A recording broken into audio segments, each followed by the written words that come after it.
TVN7च्या विशेष बातमीपत्रात आपलं स्वागत आहे.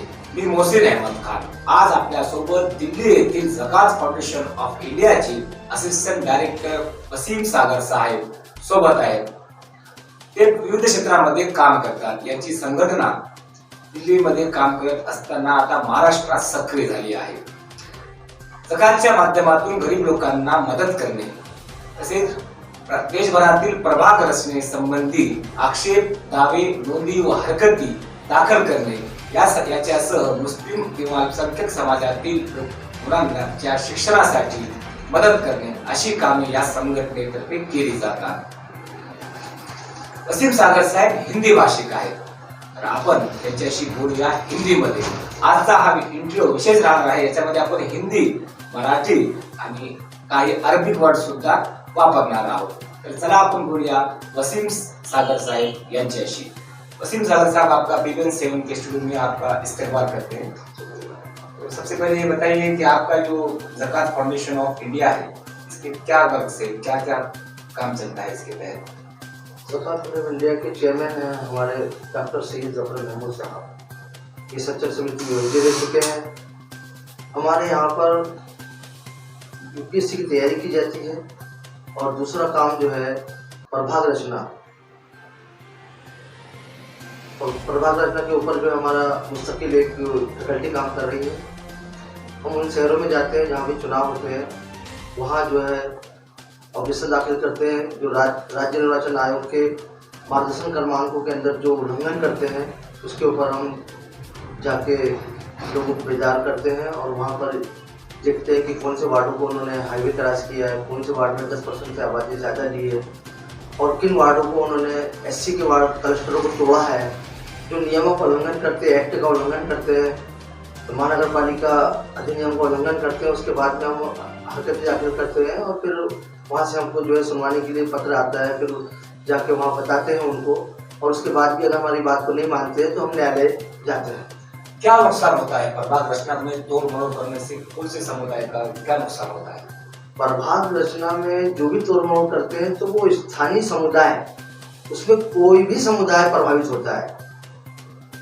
ये नहीं है कि विशेषकर माइनॉरिटी के लोग प्रभावित हों, उसमें SC लोग भी प्रभावित होते हैं, माइनॉरिटी वाले प्रभावित होते हैं और अन्य समुदाय के जो लोग हैं वही प्रभावित होते हैं. जैसे मैं आपको बताऊं कि मुंबई के अंदर 8 लाख आबादी SC की है और 15 वार्ड SC के रिजर्व हैं और एक वार्ड 54,812 आबादी पे परिसीमित किया गया है और एक वार्ड को उन्होंने 64,000 आबादी के ऊपर बनाया है. अब कोई मतदाता या कोई नेता वहां से चुनाव लड़ रहा है तो उस वार्ड में 10,000 वोट फालतू गैरिमेंडरिंग के तरीके से बढ़ा लिए गए, तो अब वहां से वो समुदाय का आदमी तो जीतेगा नहीं. तो लोकशाही के अंदर, जनतंत्र के अंदर ऐसा होता है कि जिसकी जितनी संख्या उतनी उसकी दावेदारी. तो बिल्कुल सही बात है, मिलनी चाहिए. तो परभनी के अंदर भी आने वाले दिनों में महानगर पालिका का चुनाव है और आसपास के जो तहसील क्षेत्र है यहाँ पर भी सीधू, मानवत, पाटलिपुत्र, यहाँ भी चुनाव होने वाले हैं. तो आप परभनी के अंदर आपकी क्या रहेगी आगे की कार्यनीति? हमने कुछ आइडिया दाखिल करके हम परभनी की हमने भौगोलिक स्थिति जान ली, सब आंकड़े हमने जमा कर लिए. यहाँ पर जो है 4 से 5 वार्ड प्रभावित हुए हैं 65 वार्डों के अंदर, जो उनका खुला उल्लंघन हुआ है नियमों का. अब अगली बार जब भी यहाँ परिसीमन होगा तो हम उसमें ऑब्जेक्शन दायर करेंगे और हमारी कोशिश ये रहेगी कि यहाँ कैंप लगाया जाए. इसी तरह हमने जिंतूर को देखा, जिंतूर में भी कम है. यहाँ पे जिले के अंदर सिर्फ एक पाथरी नगर परिषद ऐसी है कि जहाँ पर 100% वार्ड बिल्कुल सही है. बाकी का जिंतूर में कमी है, सेलू में कमी है, बासमत में कमी है. परभनी शहर की अगर जनसंख्या देखें तो करीबन 4,40,000-35,000 के आसपास संख्या है हमारी. तो परभनी एक सिंगल प्रभाग में कितने मतदान करने चाहिए?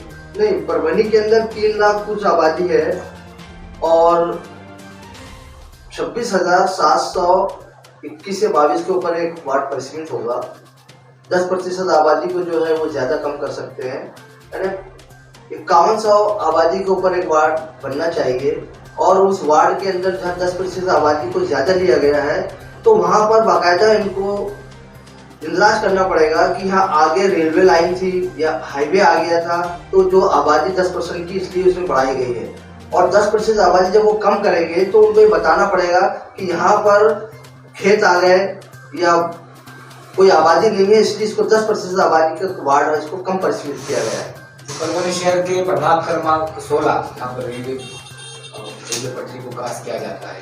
साथ ही परभणी शहर के प्रभाग क्रमांक 7 धाग रोड को अटैच किया जाता है एक रोड क्रॉस करके। साथ ही परभणी के प्रभाग क्रमांक 3 में एक मुस्लिम बहुल इलाके को एक और इलाके से जोड़ दिया जाता है। तो इस तरह की घटनाएं हमारे परभणी शहर के प्रभाग रचना में अक्सर हुआ करती है। अब आने वाले दिनों में समझो परभणी महानगर पालिका के चुनाव के मद्देनजर अभी आपकी और क्या रहेगी इसके आगे से? जैसे हमने एक्सरसाइज करा है परभणी की 65 वार्डों का, तो इसमें 7 प्रभाग 7, 16 और 3 और ऐसे अन्य वार्ड हैं प्रभाग जो वाकई में बहुत ज्यादा नियमों का उल्लंघन हुआ है। तो अब अगली बार जो है उसको कोशिश करेंगे कि राज्य निर्वाचन आयोग के सामने कि भाई ये जो गलतियां पिछली बार हुई थी वो नए परिसीमन के अंदर जो है उसमें सुधार किया जाए। परभणी जिले को अल्पसंख्यक बहुल जिला घोषित किया है महाराष्ट्र गवर्नमेंट ने। यहाँ पर परभणी शहर में खास तौर पे मुस्लिम समुदाय की अधिक संख्या में जनसंख्या है और अभी तक मुस्लिम महापौर यहाँ पर नहीं बना है। आपको ऐसा लगता है कि मुस्लिम महापौर बनना चाहिए? गवर्नमेंट ने जिन जिलों को मुस्लिम बहुल घोषित किया है तो वो एक पॉलिसी के तहत किया है कि यहाँ पर कुछ वो विकास के काम करेंगे माइनॉरिटी के लिए। लेकिन चुनाव का जो मामला है ये गिनती पे होता है, संख्या बल पे होता है। जिसके सदस्य ज्यादा होंगे उसका महापौर रहेगा। वैसे भी यहाँ 62 वार्डों के अंदर 30 से 32 वार्ड जो है मुस्लिम बहुल है और उनको 30-32 लोग आना चाहिए और 9 वार्ड जो है रिजर्व है अनुसूचित जनजाति के और अनुसूचित जमाती के। 8 वार्ड जो है SC के हैं और 1 वार्ड ST का है। तो स्वाभाविक है कि माइनॉरिटी का जो है महापौर यहाँ बनना चाहिए। जब से 2011 से ये नगर निगम में तब्दील हुई है तो अभी तक जो है ये यहाँ पर कोई माइनॉरिटी का महापौर नहीं रहा है। जब ये नगर पालिका थी, परिषद थी, तो उस जमाने में यहाँ पे काफी लोग संख्या के अंदर मुस्लिम जो है नगर अध्यक्ष रह चुके हैं। परभणी शहर के अंदर आपने बताया कि अनुसूचित जनजाति के लिए जो 1 वार्ड रिजर्व होता है तो पिछले 15 साल से 1 ही वार्ड रिजर्व रखा जा रहा है, जबकि अदर इलाकों में भी अनुसूचित जनजाति की जनसंख्या अधिक है। इसके बारे में कुछ आप ऑब्जर्वेशन उठाएंगे? जो अनुसूचित जनजाति के जो वार्ड है वो साफ नियम है कि जहां उनकी आबादी ज्यादा होगी उन वार्डों को रिजर्व किया जाएगा और अनुसूचित जनजाति के लिए आबादी के हिसाब से 1 वार्ड दिया जाता है। तो 1 वार्ड के अंदर चक्रमानुसार रहता है। जैसा 2 नंबर वार्ड पिछली बार रिजर्व था ST के लिए तो अब की 4 नंबर रहेगा। लेकिन जब 65 वार्डों का परिसीमन होता है, भौगोलिक स्थिति इसकी बदल जाती है, तो पिछली बार अगर 2 नंबर वार्ड रिजर्व है तो आने वाले दिनों में भी 2 नंबर वार्ड रिजर्व रह सकता है जहाँ पे SC की आबादी ज्यादा है। तो ये ऐसा ना करते हुए उसका नंबर बदल देते हैं और वहाँ पे SC की आबादी कम रहती है और अन्य समुदाय की ज्यादा रहती है। तो आरक्षण का लाभ तो ये मिल जाता है उस समाज को, लेकिन उनके समाज को कोई लाभ नहीं मिलता। जहां उनकी 5% की आबादी है वो वार्ड रिजर्व है और 95% अन्य आबादी है। तो अब स्वाभाविक है कि जो विधायक निधि से पैसा आएगा तो वो अन्य समाज को फायदा होगा। तो राज्य निर्वाचन आयोग को ये देखना चाहिए कि अगर चक्रमानुसार वो रिजर्वेशन दे रहे हैं उनको तो उन वार्डों में दे जहां उनकी आबादी ज्यादा है। वसीम साहब, आने वाले दिनों में विधानसभा और लोकसभा के चुनाव के लिए अगला परिसीमन निर्वाचन क्षेत्र कब होने वाला है? तो पहला परिसीमन 1952 में हुआ, फिर 62 में हुआ, 65 में हुआ छोटा सा, उसके बाद में 1972 में हुआ, फिर 2000 के अंदर परिसीमन आयोग गठित हुआ और 2008 के नाम से परिसीमन आयोग कंप्लीट हुआ। अब आने वाला जो परिसीमन है ये 2026 की पहली जनगणना 2031 में आएगी। 2031 में परिसीमन आयोग गठित होगा, वो 8 से 10 साल के अंदर अपनी रिपोर्ट देगा और अगला जो चुनाव होगा वो इम्प्लीमेंट होगा। जो बूढ़ा है वो मर जाएगा, जो जवान है वो बूढ़ा हो जाएगा और बच्चा जवान हो जाएगा। आपकी 3 पीढ़ी बर्बाद हो जाएगी जब अगला परिसीमन होगा।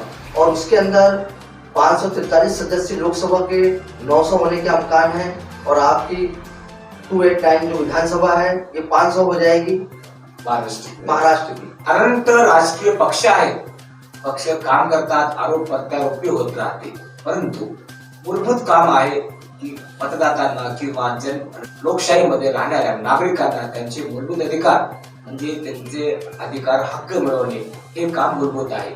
असं काम जकात फाउंडेशन ऑफ इंडियाच्या माध्यमातून वसीम सागर साहेब करत आहेत।